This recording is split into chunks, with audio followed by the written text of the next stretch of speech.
देखिए, हम लोग जो एक बातचीत कर रहे थे कि संसार में जो उथल पुथल मची हुई है, जो हलचल मची हुई है, जो बहुत भयंकर जैसा सीन दिखाई देता है, जिससे बहुत सारे लोग घबरा भी रहे हैं और लोगों को कई प्रकार की आशंकाएं हो गई, कहीं कौन सा कहाँ से युद्ध चालू हो जाए, उसकी वजह से अर्थव्यवस्था पर बुरा असर पड़े, उसकी वजह से इकोनॉमी बुरी तरह से बिगड़ जाए, ये सब खतरे संसार में मौजूद हैं। और जैसे हमारी देश जो कि एक उन्नति करती हुई बढ़ती हुई एक इकोनॉमी है, हम लोग बहुत तेज़ी से उन्नति कर रहे हैं और सभी लोगों को इससे बड़ी आश्चर्य के साथ साथ बहुत से लोगों को इससे बड़ी ईर्ष्या भी हो रही है, जो हमारे शत्रु भाव रखते हैं हमारे प्रति या जो हमारे कंपटीशन रखते हैं।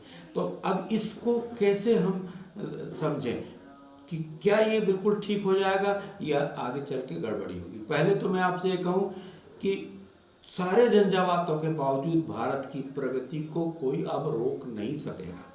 दूसरी बात, हम लोगों को छोटी मोटी हानियां तो होंगी, लेकिन बड़ी झंझट में हम लोग संभवतः नहीं फंसेंगे। और उसमें हमारे जो भी बुद्धिमत्ता, भारत देश की बुद्धिमत्ता है, जो कि हमारे सरकार में भी इस घड़ी में मौजूद है, हमारे आर्मी में, मिलिट्री में, हमारी एयरफोर्स में, नेवी में, इसमें भी मौजूद है। हमारे जो एक तरह का जो एडमिनिस्ट्रेशन है, जो अफसरशाही है, और उसके नीचे भी सब लोग हैं, उनके पास भी एक तरह का युद्ध के समय में, इमरजेंसी के समय में काम करने का एक अच्छा माइंड है और वो लोग इस समस्याओं से अपने आप को, देश को बचा लेने में सफल होंगे। दो, कि अब मैं ये कह रहा हूँ कि जो ज्योतिष का जो पॉइंट है वो ये है कि गुरु चूंकि प्रश्न कुंडली के जो हम लोगों ने अभी बनाई हुई है, उस प्रश्न कुंडली को ही देख करके मैं बात कह रहा हूँ कि गुरु दशम भाव में जब तक स्थित रहेगा युद्ध नहीं होगा। युद्ध नहीं होगा, लेकिन बेचैनी बनी रहेगी, अनकंफर्टेबिलिटी बनी रहेगी, और हो सकता है कि गुरु का कुछ ही वजह से कोई उसके ऊपर ऐसा कोई प्रभाव आया जो दुष्प्रभाव कह सकते हो आप, राहु का या और किसी चीज़ों का, तो उस स्थिति में वो युद्ध को रोकने में असमर्थ हो जाएगा और जो एक तरह का अभी एक समझौते की जैसी संभावना बन रही है या बातचीत करने की संभावनाएं बन रही हैं, वो संभावनाओं को क्षीण कर देगा। युद्ध तो अल्टीमेटली कभी ना कभी होना ही है, किसके बीच में होगा, किसके बीच में नहीं होगा, ये बात तो अपन आगे करेंगे। लेकिन अभी मैं आपको सिर्फ एक चीज़ के कारण कह रहा हूँ कि जो युद्ध रुक रहा है इस घड़ी में, वो गुरु की कृपा से हो रहा है। लेकिन गुरु भी कई बार युद्ध को बनाएगा, क्योंकि संसार का अल्टीमेटली मनुष्यों की ज़रूरत से ज़्यादा जनसंख्या से प्रकृति परमात्मा को सब चीज़ों को बचाना है, जीवों को, जंतुओं को, नदियों को, पहाड़ों को, खेतों को, खलिहानों को, और साथ में पूरी जो हरियाली है, पूरी जो प्राण तत्व है हमारे इस प्लेनेट में, इस जगह पे जहाँ पे पृथ्वी पे हम लोग बात कर रहे हैं, वहाँ जो जीव तत्व है, उस पूरे जीव तत्व की, प्राणी मात्र की रक्षा करना, और जो जिसको आप प्राणी नहीं मानते हो वो भी एक तरह से उसकी रक्षा करना। क्या आप कहोगे कि पहाड़ में प्राण नहीं है? पहाड़ भी एक बढ़ती हुई चीज़ है, पहाड़ में भी एक प्राण है। जो निष्प्राण है आज, वो आपके शरीर में जाकर के प्राणवान हो जाता है। जब आप कोई चीज़ खाते हो तो अगर वो उस निष्प्राण से भी आ रही है, तब भी आपके शरीर में प्राण तत्व में शामिल हो जाती।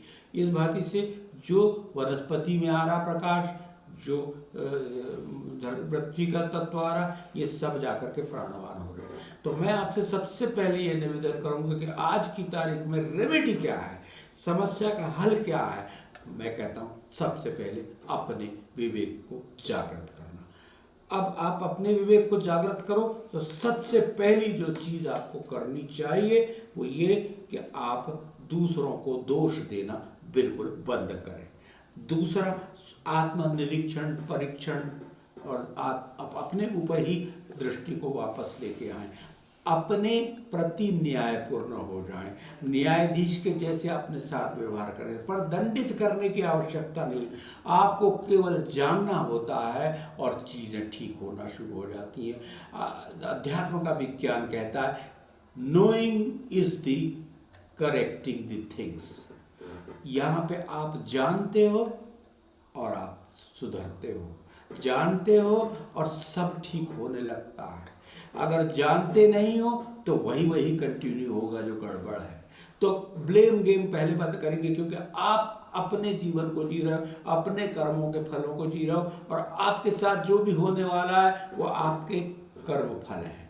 तो इसलिए हम अभी पुराना जो कुछ गुजर गया सो गुजर गया, पर अभी तुरंत जो है इसको ऐसा करेंगे कि अच्छे कर्मों को करेंगे और उसके द्वारा हम अपने जीवन को पुनर्निर्माण करने में सफल हो जाएंगे। तो मेरा आज का मैसेज सिर्फ इतना ही है। बाकी कल मैं आपसे फिर कोशिश करूंगा। आज हम लोग लाइव नहीं कर पा रहे, रिकॉर्ड कर रहे हैं। कल हम लाइव के लिए पूरी तरह से तैयारी करके आएंगे। अभी OBS स्टूडियो से कुछ झगड़ा हो रहा है, कुछ यूट्यूब तो खैर बहुत अच्छा कोऑपरेट कर रही, लेकिन जहाँ तक सवाल है कि विंडोज़ और OBS मिलकर के हमारे कैमरे के द्वारा जो हम लोग काम कर रहे थे उसको थोड़ी सी अड़चन में डाले हुए हैं। उम्मीद करते हैं कि कल ये सब सुधर जाएगा और हम आपके सामने लाइव रूप से मौजूद रहेंगे और आपके कमेंट्स और आपके प्रश्नों के उत्तर भी अवश्य ही देंगे, बशर्ते कि आप लोग उपस्थित होकर के प्रश्न करें। धन्यवाद।